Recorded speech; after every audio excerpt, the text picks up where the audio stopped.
bonjour à tous, ravi de vous retrouver pour le flash de 10h sur la télévision du Burkina. Les commissions de lutte contre la prolifération des armes légères du Burkina et du Niger mutualisent leurs forces.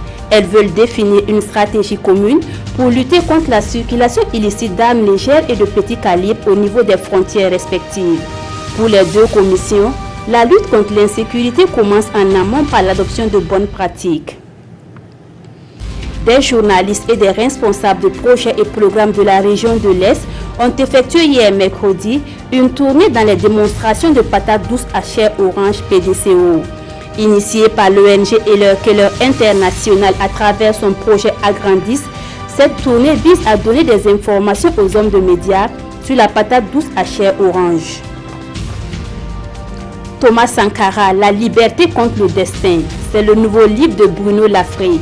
Il s'agit d'un recueil des principaux discours de Thomas Sankara et des discours inédits rassemblés et commentés par l'auteur lui-même.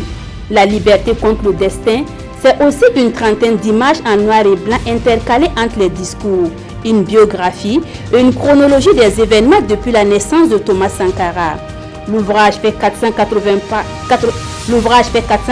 pages et porte en préface la guide du directeur exécutif de l'Institut Free Afrique.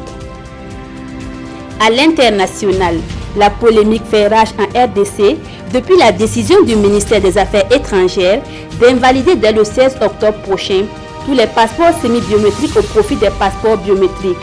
Les passeports semi-biométriques introduits en 2015 sont parmi les plus coûteux au monde. La directive fait la une des journaux. Les Congolais ne cachent pas leur colère. Pour certains analystes économiques, cependant, les défis logistiques pourraient bien obliger le gouvernement à faire marche arrière. Le Cameroun a expulsé de force près de 100 000 réfugiés nigériens fuyant les violences du groupe djihadiste Boko Haram.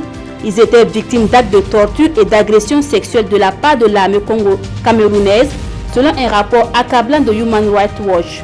Le retour forcé opéré par le Cameroun viole le principe de non-refoulement qui interdit le renvoi de réfugiés et de demandeurs d'asile vers des lieux où ils peuvent être persécutés. Voilà pour ce flash, merci de l'avoir suivi. L'information revient à 13h avec Godefroy Bazir.